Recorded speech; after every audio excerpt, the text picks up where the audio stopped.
Good afternoon, this is Gary Kavanagh here on TRSI. I'm here today with my friend and colleague, Michael Dwyer. Today is Sunday, as per usual. It is the 25th of the 8th, and we are going to get on and get through this. But first, Michael, the most important question. How have you been since we last spoke? Much the same. It's the last Sunday in August today. So for some people, it's the last Sunday of summer. I was hoping that you could inject a level of energy into the start of this programme. Why? What about me has ever given you a reason to believe that I would do such a thing? You're living in a fantasy land, Gary. Fantasy land. Okay, well, before we start the show, there are two congratulations, Michael, we have to give out. The first is for Seamus Coffey, who has come back for the second term as the chair of the Irish Fiscal Advisory Council, proving that some people can just be punched in the face repeatedly, but never give up.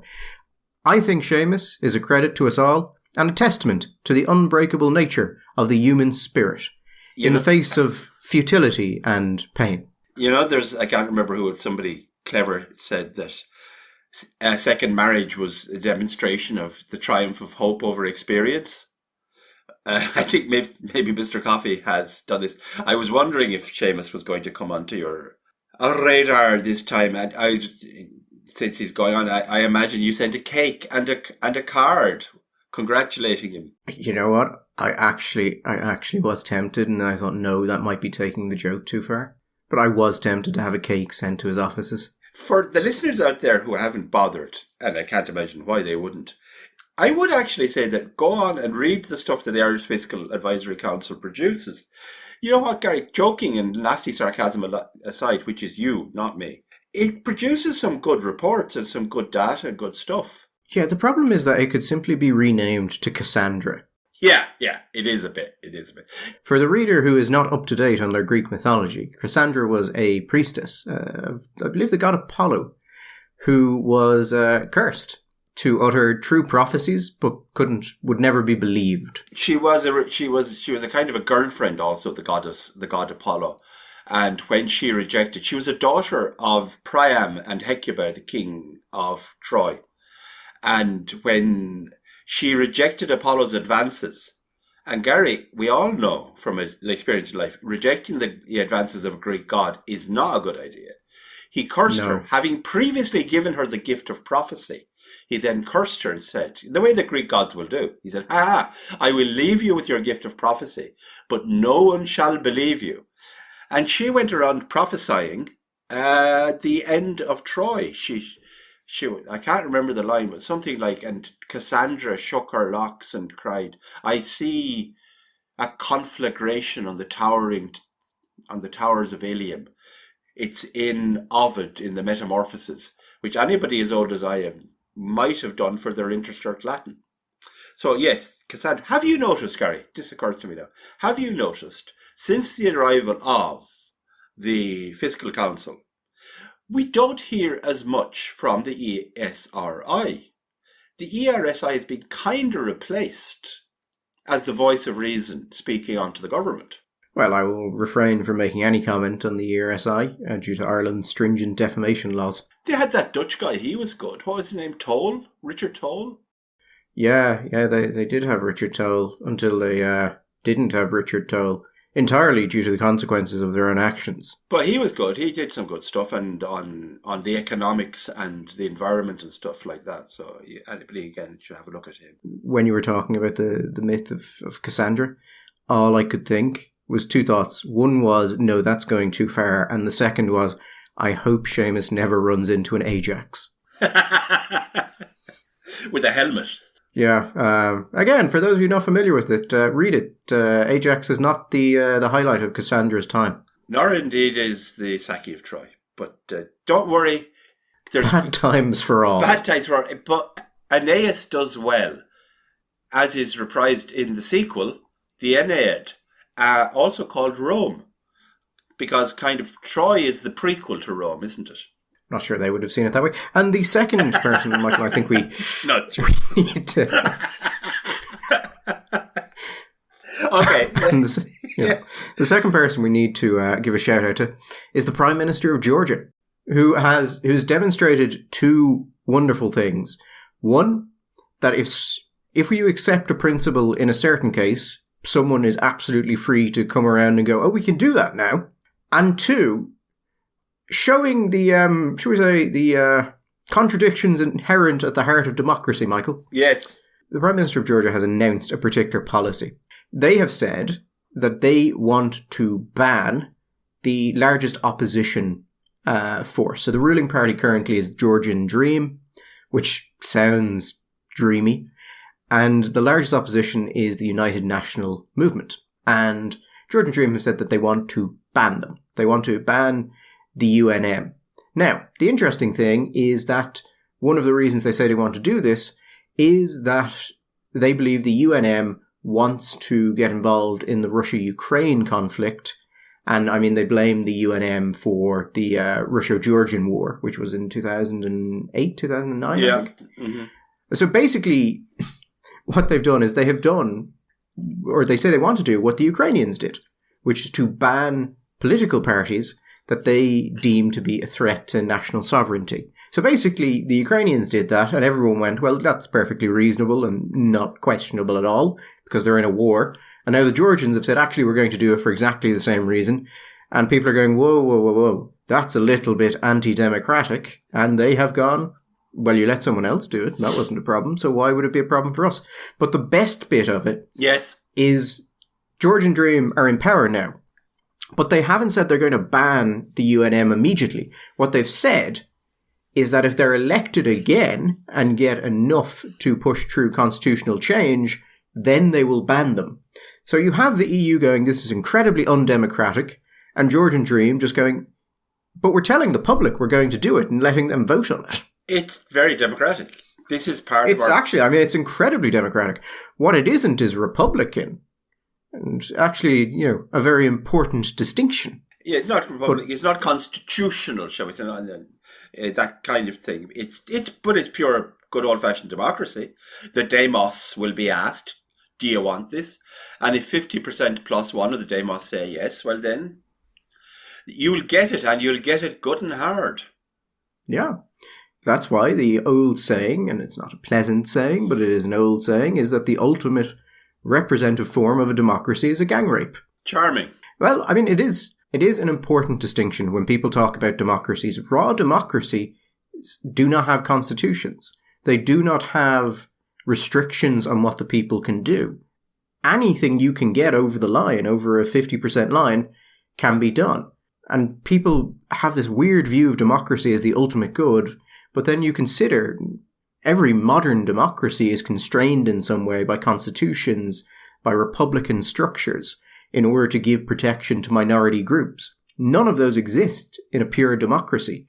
And yet, it's so entrenched in us that when something like this happens, people have to say it's anti-democratic. No, it's actually exactly what raw democracies do. Yeah, without going too far into the weeds about this is one of the problems I always had with the neoconservatives, was even though they were, in many, many cases, very, very clever people who had read and written many, many books, they seem to have a kind of a bizarrely childish or naive understanding of what what they call democracy when it came to establishing it, say, in the Middle East or North Africa or anywhere around the world, which wasn't part of the West.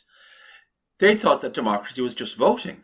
Whereas democracy, as we understand it, is so much more. It's so much more it's about the rule of law. It's about civil institutions.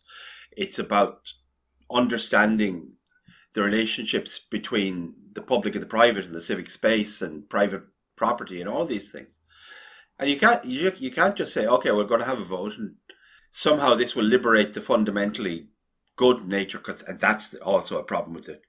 They're ex-lefties, so they believe that people are good. Somewhere deep in their psyche, they think people are good. And they will let them vote, and flowers will bloom, and we'll have a lovely time. They never also answered the question, which one was tempted to ask, and I did ask when given the opportunity, was, what happens when the wrong people win? Because it's the democratic result. It's the people have spoken, and that's what happened, for example, in Libya, and it happened in Egypt. The wrong people won. I mean, this is why you bring back the king of Afghanistan. Not anymore. That's not a runner, but that could have happened. The king of lots of different places, Gary. I think in there, when we're talking about the failures of these states, I think oftentimes actually does come down to that democratic republican distinction. When we talk about the rule of law, we talk about civic structures, things like that, none of those are actually needed for a democracy. They're needed for republics. They're needed. They're needed for functioning, successful states. But the rule of law, for example, to me is the first. That's where you're starting with. The last thing for a successful constitutional democracy, or whatever you want to call it, the last thing for a functioning, successful Western-style government is voting. That's the cherry on the cake.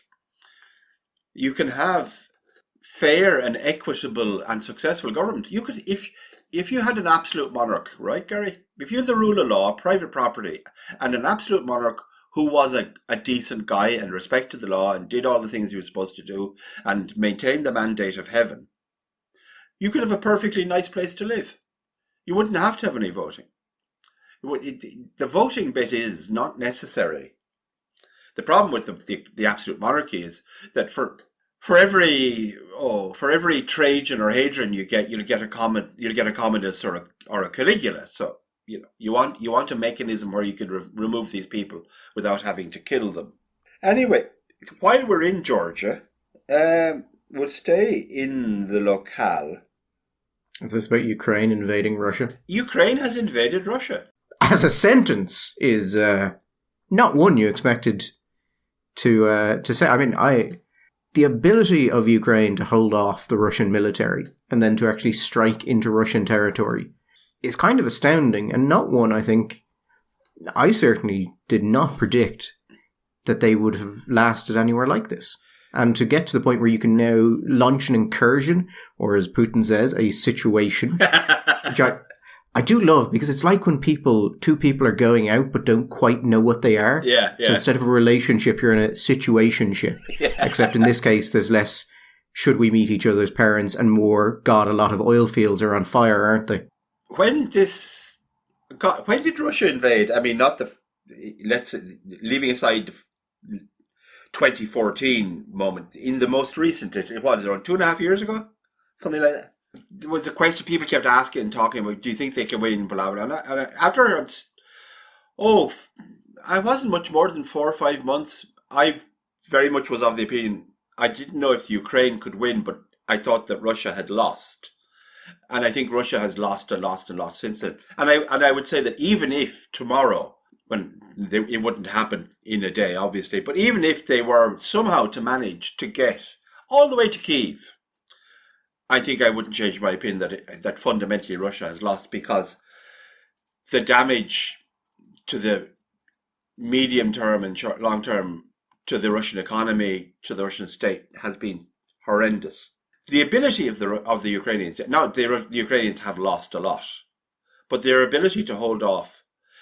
There's a phrase in the military which goes something like "mass has its own charm," where the Russians have basically lost already most of their best, their most trained, most equipped soldiers.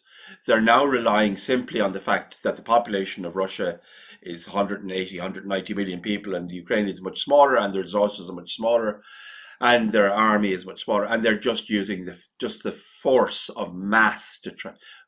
But Gary, have you seen some of the numbers coming out? And I'm not talking about numbers given obviously by Ukraine, and we always have to be suspicious. Two things. First of all, that there is actual propaganda going on. Massive amounts of it, yeah. Even if you're talking to people who believe they are telling you the truth, that you listen to commentators and experts, and you always have to wonder to what extent the wish is father to the thought, that they're saying these things because they want them to be true rather than they are true. But there are a few groups out there whose bread and butter is about being right about these kinds of things, like the Institute for War and these guys. And we are hearing from so many different sources that the losses that the Russians are enduring at the moment, and for the last year or so, have been horrendous. And they're only getting bigger, that they are dying in their hundreds every day. And what makes me think that there's a truth in it. Now, we've seen that the Russians have problems with logistics from the very beginning of this. How the Ukrainians are in Russia now for what? It's more than a week anyway, isn't it, Gary? Yeah, the Kursk incursion is substantially longer than people expected. I think it was initially seen as likely that this was going to be some sort of lightning strike, but now they seem to be lingering. It's very difficult to see what exactly is happening on the ground there. That does seem to be happening is, well, not much is the answer, Gary. The Russians haven't yet been able to mobilize and organize a force to get there to kick them out, or to begin the process of kicking them out, which in itself is telling that a country with a military the size, historic size that Russia, and the Ukrainians are actually on Russian soil, somewhere around 1,000 square kilometers, which, in the size of Russia is a very, very small amount of land, but, it's still 1,000 square kilometers of Russian soil, and maybe getting bigger. They haven't been able to mobilize a response, which is incredible in a sense. Now, why the Ukrainians are there is a lot of debate. How long they will stay there. At the moment, the theory going around is that if the Russians really just can't get their act together, and the Ukrainians are now digging in, and Putin will have a problem because he can't bomb Kursk. Like, there are still large numbers, we think, at least significant numbers, of Russian civilians in the area, and possibly large numbers of conscripts who have been taken hostages. So that politically, he can't just bomb the shit out of it, Gary. So they'll have to take it with other means. And if the winter comes on time, this could become politically a big problem for him. I've been trying to keep an eye on casualty reports that have come through, and been widespread reporting of it in Western media as to expected death totals. The problem that we have is that Western media gives an immense amount of leeway to Ukraine when it is clearly lying about injuries and deaths amongst its own soldiers, and will report the highest possible numbers for Russia because Russia is bad and Ukraine is good. Yeah. Although that clearly serves absolutely no one because it's so clearly being done. But it does look, when you look at some of the groups that are trying to do work on the casualties, that the death tolls are way up there. I think Ukraine is a bit more difficult, but there are a couple of civil groups who are doing work there, and they're saying, somewhere in the region of 50,000 Ukrainian soldiers might have been killed. Yes. That could be, but I've also seen, up to 70, 80, 90,000. And then, in the six figures wounded, depending on the source that you use. There have been a couple of US military sources being quoted in high-level US newspapers. You'd expect to have some degree of accuracy and are pretty good on this sort of thing. And then the Russian casualty data is also quite variable, but seems to be over 100,000 at this point. There's a couple of groups that look at the payments that Russian state gives out when a soldier is killed to the soldier's family, and they're saying you're up over 120,000 killed, measuring by those payments. Wow. But then again, if you have 120,000 killed, you're going to have several 100,000 wounded, possibly more, depending on the nature of what they're seeing. So you're talking about an absolute meat grinder of a campaign for both sides. Just incredible levels of death and wounding. So I'm kind of amazed that Ukraine has the manpower at this point to even launch an excursion like this. Yeah, there's the discussion now how many troops are in there. One thing they all seem to be agreed on is that the troops that they've sent in are some of their best and their best equipped. And at the beginning, they were estimating there was probably around 2,000 troops. Now their estimates say they may be up to 15,000. And I think from the listening, rather than forming an opinion myself, because I have no capacity so to do, no expertise, but the sense is that it is a meat grinder, and it has become a meat grinder war, and in that kind of scenario, only the Russians were going to win. At the end of that, it was going to cost the Russians maybe horrendous numbers of people, but that Putin and the Russian army didn't care about that. If that's true, fine. And at the end, this would just grind down, and that the Ukrainians had to do something. They had to try and break out. They had to create some kind of a new dynamic, change the narrative, change the storyline. And particularly for the West, that there had to be something that would attract the attention of the West and re-energize support levels for Ukraine and say to them, listen, we can do this. We can win. We can inflict damage. We are not involved in some kind of inevitable, inexorable downhill destruction. It also makes a lot of sense if your ultimate objective is to negotiate. Yes. Because if you're negotiating from a defensive position, you're going to lose a certain amount. That's just guaranteed. Where if you can actually have lingering strikes into your opponent's territory, you can then change the nature of that negotiation by saying, no, it's not just that you can come into us, we can go into you. So it might give you a chance to retain more of your own territory or possibly all of your territory. I mean, we were talking there, Michael, about the weaknesses of democracy, but I think one thing this war has really highlighted is the weaknesses you find in governments like Russia that have a more authoritarian, centralized structure. The classical problem of those types of political entities has always been information flow. Yeah, absolutely. In that everyone is incentivized to lie to the people above them because the punishments can be quite severe for failure. And when you look at the Russian invasion and some of the reports I've seen on this and some of the people who've talked to high-level Russian military and political sources, it legitimately seems like the Russians thought that they would simply steamroll the Ukrainians immediately and the war would be over basically instantly. And it would be a short, sharp lesson to everyone else and, everyone would be happy and it would be over. And I think you can see that in the way the war was initially fought by the Russians. If the Russians had thought it was going to become what it's become now, I think you would have seen a lot more targeted killings before it. I think Zelensky would have died almost certainly as a precursor to the war. You would have seen assassinations, probably the destruction of infrastructure, but they didn't do any of that.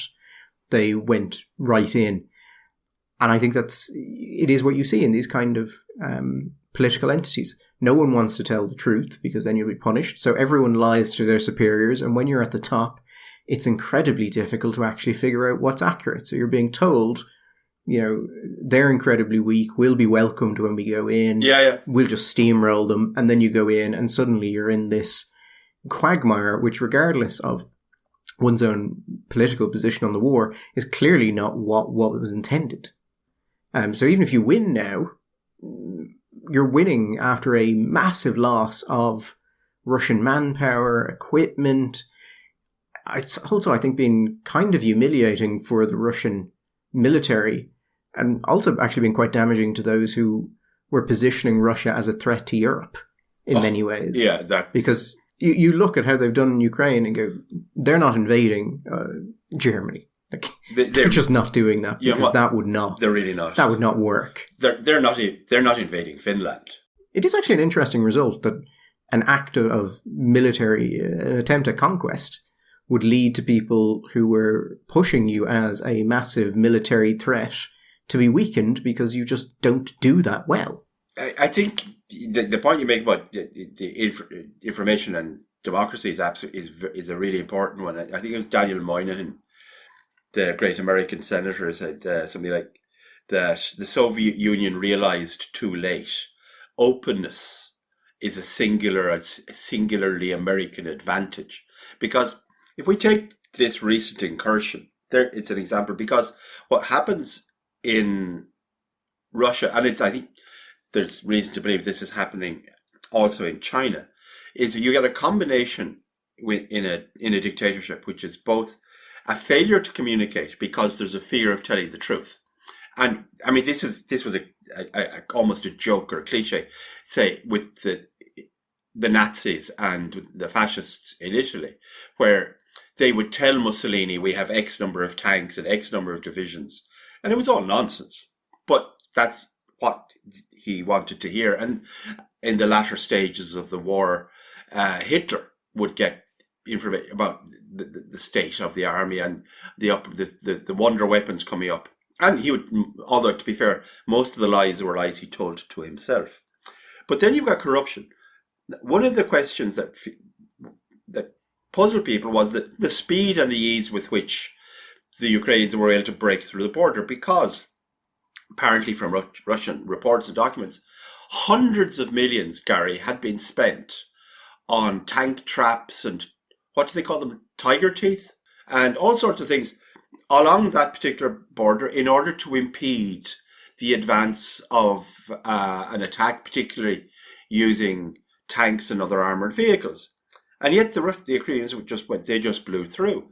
And what seems to be the case, or seems to certainly may have been the case, is that the money was given, the money was taken, but it was never spent on what it was supposed to be spent on.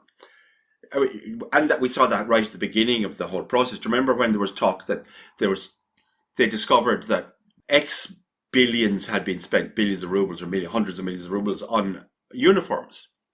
But instead of 10 million uniforms, they'd actually only made 1 million uniforms and 9 million uniforms worth of money had gone into someone's pocket. So if you combine a lack of information with corruption within the system, and Russia seems to be a kleptocracy, essentially, this is really bad when it comes to an army, which maybe turns out a paper tiger. Dragon's teeth, actually, is what they're called, not tiger's teeth. For the listener, what they are is they're basically pyramids of reinforced concrete that you dot all around the landscape in broadly like a wall, but spaced out. And the idea is that tanks can't go through them, so you can use them to channel tanks into basically killing zones. There is a very good, most of them are in Europe. They were heavily used during World War II, but you can actually still see a lot of examples of them in the UK. There's a thing called the GHQ line, the General Headquarters line, and they built it during World War II in expectation of a German land invasion. But a lot of sections of it are still there. You can still go and see it, and they're all over Europe. But we talk a bit dismissively about certain elements of our regulations and rules and democracy and all that. But actually, there are certain parts of that which are extremely valuable to the execution, particularly transparency and openness. The capacity in that awful cliche to speak truth to power. When you're planning this kind of thing, if you can't speak truth to power, you are going to end up. And we are told by people within and without Russia that one of the things that Putin was told was that they would arrive into Ukraine and they would be welcomed because this was a corrupt, hated regime, that the Russians were their brothers, that they would be seen as liberators. They had seen already in 2014 that when they came into the Donbass, large numbers of Russian-speaking citizens of the Donbass took up arms and defended the Ukraine against Russians. And yet, I can certainly see why the Russians would have thought that they would take Ukraine so easily. I mean, my dealings with the Ukraine before the Russian invasion, I would have said it is the most corrupt country I've ever dealt with. The politicians, staggeringly so. Oh, yeah. I would have questioned to what extent there was actually a Ukrainian national identity that was of a particular strength. So I can certainly see why the Russians thought, okay, if the politicians are corrupt and inept, if there is perhaps not as strong a sense of national identity as you would get in Germany, Ireland, Russia, states like that, then that makes it much easier to take over. But I think actually the Russian invasion has, one, it's made their politicians a lot better, the Ukrainian politicians. I wouldn't be surprised if there's still massive corruption ongoing just because of the people involved. And the amounts of money you'd imagine would have to be. And Gary, the reconstruction. Oh, the reconstruction is going to be... Oh. No, that's going to be a time to make some money. But I think it is probably... Something like this could heavily contribute to the strengthening of a Ukrainian sense of national identity in a way that makes something like this impossible to do ever again. I think that's it. I mean, as regards questions about whether or not there is a Ukrainian identity, and I wouldn't get into that argument, certainly not with the Ukrainians, because I think that could get hot very quickly. This has absolutely forged a national consciousness and a national identity, and I would have said has created an animus to Russia, which may have existed before. I mean, during the Holodomor, or even back in the 1920s when Ukraine briefly was independent and the Bolsheviks persuaded the Ukrainians they didn't really want to be independent anymore. And they vigorously explained that to them. There may have been historical Russian animus, anti-Russian animus there, but this is why I find, our friends who are big into the realpolitik, oh, well, listen, all wars end in negotiations. First of all, that's not true. Many wars do not end in negotiation. They end in one side giving up or one side winning. But a surprising amount of them end with everyone just kind of walking away and never home. Actually just kind of going home. Peters out. Yeah, but the idea that you could have a negotiated thing now, and the Ukrainians would just have to accept that they're going to give away territory and on force majeure, and that's it. That's fine. I that may well happen, but the idea that that's going to represent a stable, medium-term, long-term outcome, that's not real. That's not real. That's all that is just waiting for the next bout of this war to break out. If you have bits of Ukraine, like where you have substantial numbers of Ukrainians still in, say, Donetsk or Luhansk areas, this is not a stable outcome. This is not a long-term result. No, I recall when this war started, we had a discussion about the nature of a just war and whether or not other countries should support the Ukrainians. Mm-hmm. And I specifically asked the question, if Ukraine will inevitably fall, but giving them weapons prolongs it, is it morally just to give them those weapons, knowing that more people will die and the outcome will be exactly the same? But I think what we do have to say about the Ukrainians is they have fought back far more effectively than I certainly expected, and the Russians have fought far less effectively than I expected. I think the situation on the ground there has changed. One thing you were talking about, the corruption in the military, it reminded me of Kamala Harris's speech at the Democratic National Convention. And there was one thing she said which was very badly received by a lot of the media and a lot of people on the left, but which I thought is worth discussing. She had said that she was going to do everything she could to ensure that the US had the most lethal military in the world, the strongest, most lethal fighting force in the world. And it was the complaints against that were quite interesting.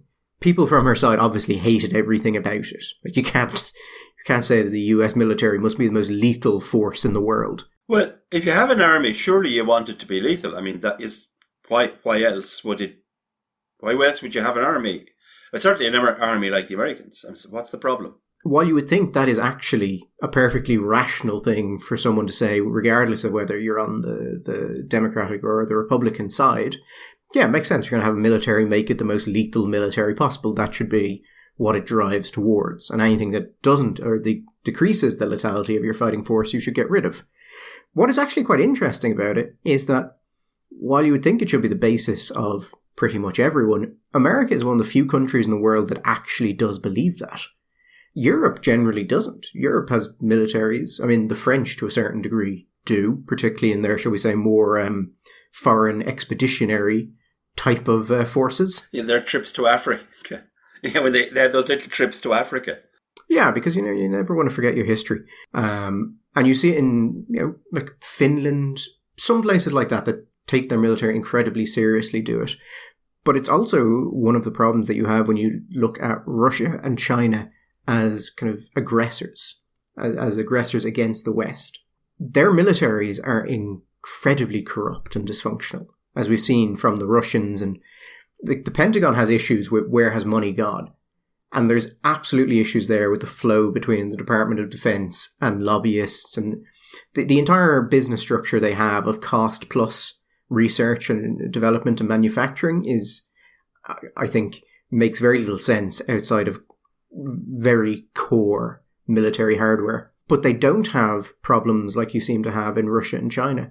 Basically, in the second and third world, the military has often been a place not for the most lethal fighting force, but for corruption, for people who were a problem to be put, for somewhere to put surplus populations, for a whole host of reasons that oftentimes make the military relatively dysfunctional. It's also a kind of a weird push and pull thing, because in many developing or underdeveloped countries, the military replaces the people, in a sense, as the source of sovereignty.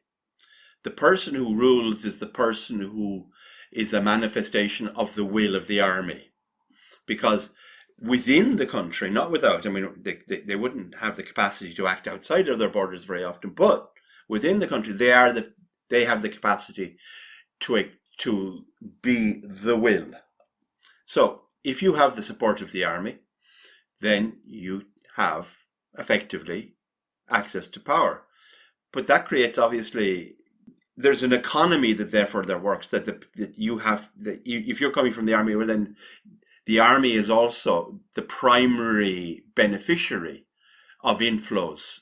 So when money comes in, and we know this from Africa and from other places, that where you have large-scale inflows of aid from the West, unless you're dealing with decent governance, a hell of a lot of that money is going to go elsewhere than it should, and a hell of a lot is going to end up not irrigating the farm and the fields, but rather going into the pockets of the people who buy the guns for the army, or in fact into the pockets of the officers. In Turkey, I don't know why it's important, but Turkey is slightly different. But an interesting example, that the army in Turkey has always felt that its role was to be the guarantor of the republic that was set up by Ataturk. Of course, Ataturk comes from the army. He makes his name as a general in the war against Greece and sets up the secular Ataturk Turkish Republic. And there's always been a tension there, particularly in recent years, with the rise of a more explicitly religious political party in Turkey, and the present president being Erdogan, being more obviously religious. And there was always a wonder, would the army intervene? The army seems to have lost a bit, but it's a very different. Whereas if you go to the States, I mean, we've all seen these things, Gary, haven't we? Where you have generals, 4-star generals, being dragged in front of Senate and House committees and being grilled in detail over spend. The $10,000 ashtrays and submarines, or the cost of sending an orange to outer space, whatever it happens to be. But they are interrogated, and interrogated closely. So they have to be in a position to defend it, and they have to be able to actually point and say, look, this is what we got from it. But for the point of view of maintaining peace, if people don't think that you're lethal, why should they fear you? And if they don't fear you, how is your army a deterrent? I think we've seen from a surprising amount of quarters, particularly in Europe, a rejection of the idea that military should be feared, that there is a deterrent there. And even in the countries in Europe which say that they're dedicated to that sort of thing, when you look at their military spending, it doesn't tend to meet any of the targets for it. I mean, look at the difficulty with European countries to actually hit the minimum funding requirements of NATO. And it was one of the things that Trump was absolutely right on when he came out and pointed it out and said that, maybe the US has to withdraw. Maybe it's, if you're not going to take it seriously, why should we take it seriously? And that caused outrage. And how could you do this in this endless whale of things? And you did have to think, well, one, he's probably not going to do it. This, I think, is very clearly just a, you need to do this, and I want to impress upon you how seriously you need to do this. But also, none of these people were taking it seriously themselves. None of them were meeting their obligations. And then to turn around and say, well, this is so fundamental to peace that it can never be questioned. Okay, well, why are you then deliberately acting to weaken it by failing to meet the requirements? And when Trump did it, and he did it in this very Trumpian, exaggerated, over-the-top kind of, well, we can just leave. Just go and leave. You people need to pay for it. There was a certain kind of justified exasperation to that, because the discussion about Europe and Europeans being free riders on the back of American defence spending and within NATO generally has been going on for years and years. I mean, it was a constant trope 30 years ago in a show called The West Wing, where Leo would constantly say, well, these things are easy to pay for if you don't have to pay for your own defence. And it was going on this was going on in the 80s, it was going on in the 70s. The Americans have been talking about this for a very long time, and I think reasonably enough have got sick and tired of it, because they're paying out the big bucks to maintain a massive military, which it is worth pointing out, if it was just for defending America, they have two oceans either side of them. Their closest, I mean, Jamaica is unlikely to represent a threat. Canada, similarly. Mexico, who knows? But they could scale down their military pretty significantly, spend a lot less money, and still remain fairly secure in their borders. But they've ended up as the world's policemen. Sometimes they're happy to be that. A lot of the times they're not. There's a strong isolationist tradition in American politics. And they kind of got sick of paying for it, and they look at Europe. I mean, Gary, okay, the figures are slightly distorted because of changes in GDP, but if you look at Irish spending, and we talk about free riders, I mean, we are the free rider of free riders. Spending as a percent of GDP on defence in Ireland declined from somewhere about over 1%, in and around 1%, X number of years ago, to, I think it hit its lowest level maybe last year or the year before, where it was 0.21% of GDP. So we would have to have spent 10 times what we were spending as a percent of GDP in order to qualify within the NATO spending requirements. And by the way, of course, remember, the 2% is a minimum. There isn't a maximum. You can spend more if you want. If you consider the function of a military to actually protect the sovereign country it is a part of, we effectively have no military functions. We have basically an incredibly limited ability to do anything. The only area in which I think we are improving in any distinct way appears to be cybersecurity. And to be honest, that was so bad that I don't think there was any other way for it to go, and also had been a source of, as I understand it, considerable, shall we say, diplomatic pressure, because it was becoming a problem for other people. Yes, I mean, we don't take it seriously. We have to, I think the defence forces are kind of in the same place as farmers now, where the government, there are enough of them, and enough people think it's kind of important that the government can't just say, well, we don't care about you. But you can see in their how they actually deal with them, that it is becoming less and less and less important, and eventually it's going to reach a point where they will just go, well, we don't care. You do whatever you want. You have your little protests, but ultimately we're just going to do what we want to do because there aren't enough of you. And I think the farmers in particular are going to get screwed by it, because the farming groups have made several attempts to come together into a bloc that could even run ads together, could do PR together, and they fall out. They fall out instantly, and they're never able to do anything. And so, they are too divided to actually stand up to a lot of this stuff, and that appears to be the way it's going to continue going. And I would suspect by the time that the existential threat, which a lot of the environmental regulations are going to be, because they're only going to get worse, is clear to them, to the extent that they will stop bickering, it will have gone too far down the road, they will be too unimportant, and they basically won't be able to stop it. But such is life. There was one thing I wanted to touch on, Michael, before we go, and it was in relation to Northern Ireland. Oh, yeah. So in the UK, or in, I suppose the entirety of the UK now, but up to this point it didn't include Northern Ireland, they tightened the rules on the sale or supply of puberty blockers, temporarily banning them. Basically, there was a report which highlighted, should we say, some fairly significant issues in the way that transgender or gender transition was being dealt with amongst children, puberty blockers into cross-sex hormones, and it has been incredibly impactful on the UK. It highlighted as a number of issues, including the incredibly weak level of evidence there was for the efficacy of these drugs on actually dealing with some of the underlying issues, the incredibly poor standards of research, the incredibly poor level of monitoring of children.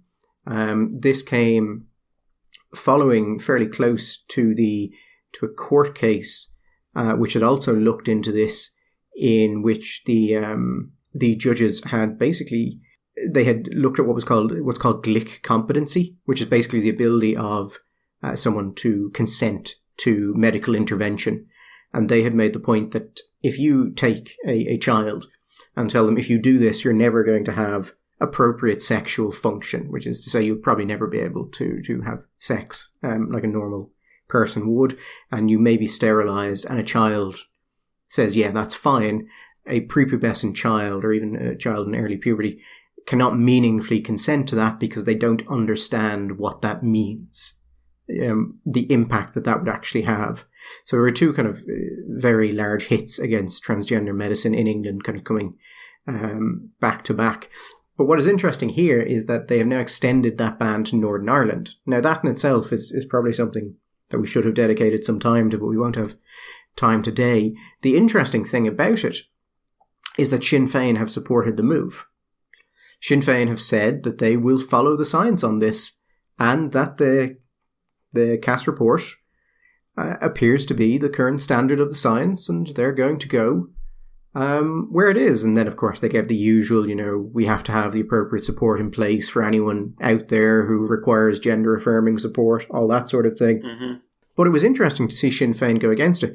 And it is particularly interesting because it is already added to something that I've been hearing about pretty much since the European elections, somewhat in the run-up to it, but particularly after it. And that is this: high-ranking NGO people briefing against Sinn Fein. They were very unhappy with Sinn Fein's position on immigration, and they began briefing against them afterwards, and they're still briefing against them. And what I mean by that is that at meetings, consultations, things like that, where they are meeting with other NGOs, members of the public, civil servants, they are discussing Sinn Fein and Sinn Fein's positions in what I would describe as a deeply uncharitable fashion. Sometimes inaccurate, Michael, but more generally uncharitable. And you and I discussed this years ago, when Sinn Fein was still very much on the way up to even where it is now, that we were saying once they become successful, the NGOs are going to try and integrate into them, basically to move policy in their direction. And that is exactly what happened, and you could see Sinn Féin's positions shift on it. And now some of those people are feeling a little bit aggrieved. And it seems like there is because they're not doing it quietly either, which indicates to me that they either don't care if Sinn Féin knows they're doing it, or they want Sinn Féin to hear they're doing it. And I suspect, Michael, if that's the case, that this is a corrective measure. A sort of, you have gone off the reservation, we'd very much like you to get back on it. So it's interesting that in a situation where that is happening on immigration, they have done this.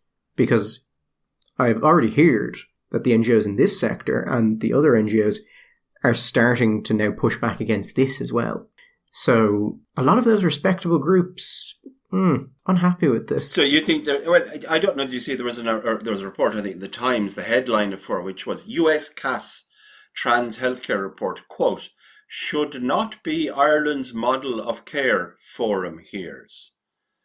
Activists in Ireland say findings are being weaponised and preventing improvements in trans care. And this year's Gay Health Forum has heard. It's been weaponised by anti-trans groups. Britain is a real problem for the trans groups, because Britain has done something that very few other countries have, which is actually allowed the courts to consider this fully. Yes. And British courts, regardless of anything else, they're not perfect. Sometimes they put down results that are bewildering, but when you get to the higher level of British courts, they take that seriously. Like, these are highly credentialed people who are happy to go into areas like this in great detail And I think we saw that in the Kira Bell case, which is the case I referenced earlier. Yeah. That is worth reading the judgment of, because it immediately comes across that the judges do not have an ideological position on this, but they are deeply troubled by some of what they have been told about the case and the inability of the clinic to explain why certain things happened or didn't happen. Quite seriously. And then you have the Cash report, which is obviously a government-backed report. It involves Dr. Hilary Cass, who was recognised as a leading paediatrician. And it comes out with something which is, again, quite serious. A lot of what we've seen across the world has been basically medical organisations where activist groups within them have been able to put in massive levels of influence. And then, of course, you have this medical association thinks that we must do this or children will kill themselves. That's not what happened in the UK. In the UK, it was formal reports and the courts. You get captured. A lot of the professional organisations get captured. And there are groups out there that are very well backed by foundations to drive a particular point of view on this area. And the thing about the Kira Bell case and the judges was, as judges and very successful lawyers, they're not scientists, but what they are people who understand the nature of evidence. And I think what you got the sense of in the Bell case was that they were shocked at the paucity of the evidence. They said, where is the evidence? We don't find evidence. The quality of the evidence is so poor that this is not acceptable. And again, as you say, they didn't appear to be grinding in ideological acts, and the same with Dr. Cass. Dr. Cass went in, I think, with the understanding that this was going to take 6 months. In the end, it took her, I think, around 4 years. When you read the report, it's obviously a report that was done with great attention to detail, with great care. Also, you a sense of it seemed to me, of trying to be fair. I mean, somebody who is, shall we say, on the other side, say, not on the pro-trans, whatever this kind of football team language means, but on the other side, on the turf side of it, would find some elements of the way that she talks about transgender medicine and stuff a bit annoying. I mean, she is trying to be very even-handed. She's trying to be fair. She's trying to be compassionate. But she comes out with her assessment of the current state of the evidence and the way that the medical establishment should proceed with assessing this kind of case, and that hasn't gone down well.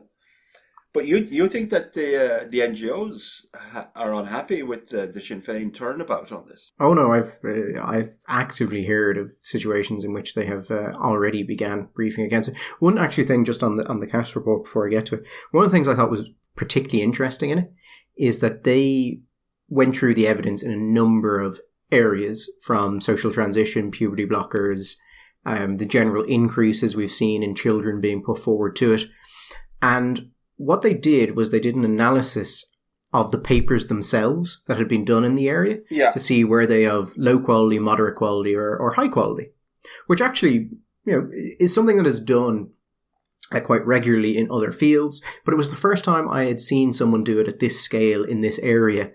And there were areas in which they didn't find a single high quality paper. And I think part of where you were talking about some of their language might have annoyed the more turfish kind of people. I think you're probably right in that, because I think they themselves, you're right, they were trying to be very fair on this. But where there was no high quality research, they weren't saying, and obviously then we should stop everything and nothing should happen. They were saying, well, therefore we should have high quality research and then we can come back to this. Let's have the research. And if you can demonstrate that what you think is the case is in fact the case, well then fine. I think that the stuff in relation to puberty blockers was particularly interesting in that they looked at studies and one was high quality, like a single one. As I said, you can't draw any conclusions as to what actually giving children puberty blockers does to mental health. The only thing I actually think they found evidence for was that it could damage bone health. But it reminds me of in the Kira Bell case, one of the points that I thought was most important and kind of went under the radar was that the High Court judges said that when this has traditionally been examined, we think of puberty blockers as one treatment and then cross-sex hormones as another treatment. And you give people puberty blockers and it gives them time to think, is the way it's usually phrased, and then they can decide what they go.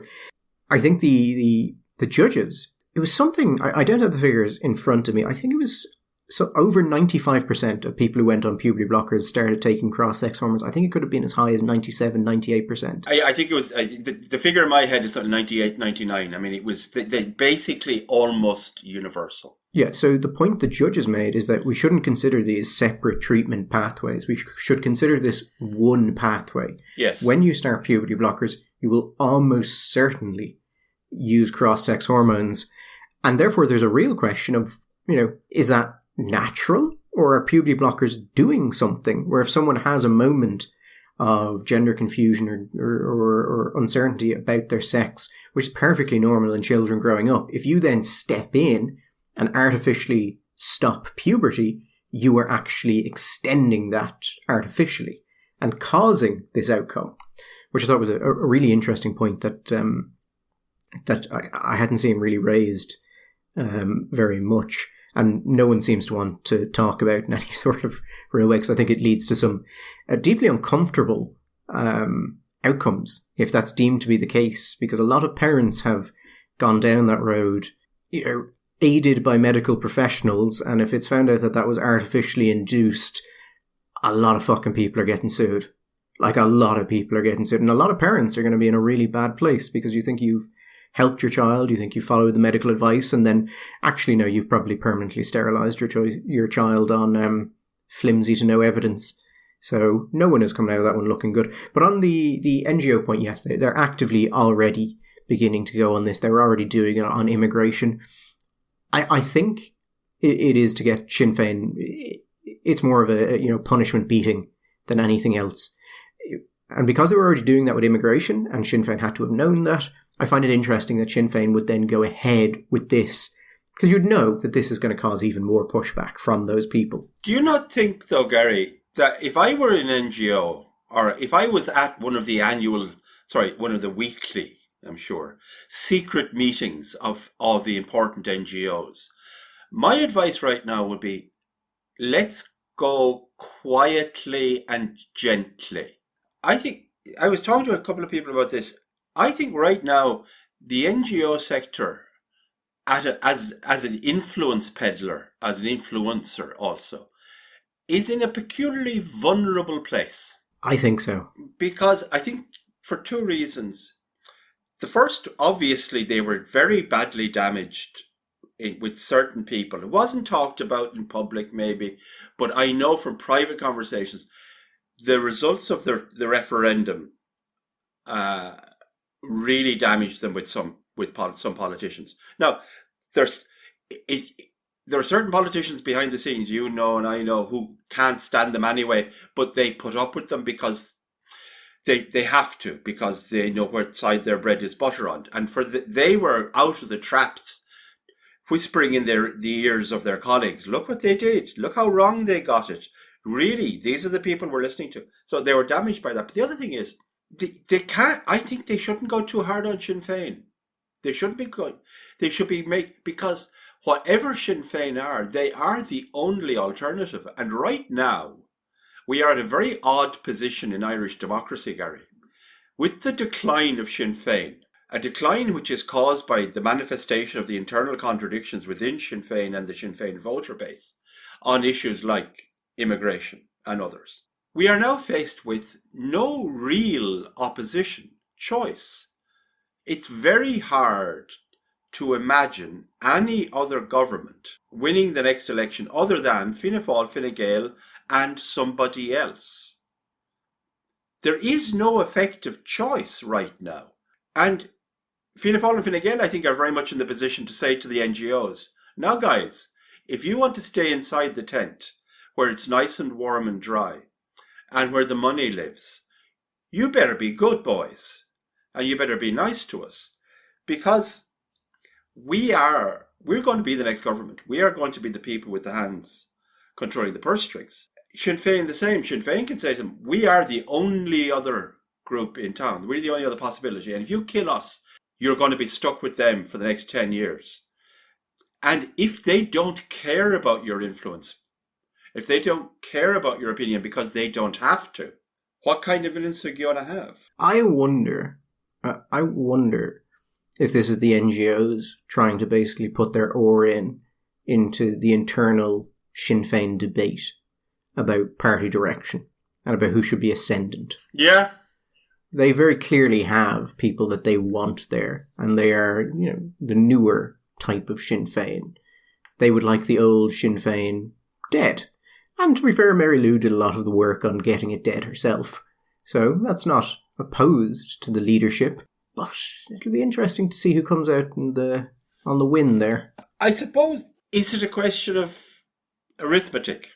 Where are most of their votes? But you might say, well, obviously, most of their votes are some kind of old-fashioned ethno-nationalist, national identity, sort of centre-left, working class vote. But have they pissed off that vote and alienated those people so much that they've no hope of getting them back, at least for some time, and they would be better off just going after that Social Democrat, centre-left, Green, Labour Party space? But that space is so busy, Gary. Even if they were to say, listen, we're going to leave behind the working classes, that the going into that space on the centre-left, it's such a busy, occupied space already. I don't know how successful you can be. And they'd still be stuck with the nationalist bit because, and the history, which a lot of those voters on the centre-left are not going to want to be involved with either. Anyway. We shall be back next Sunday, which will be September, which will be very much in the autumn. The sun declining, the days getting shorter, but we shall be back anyway. So keep well till then. All the best.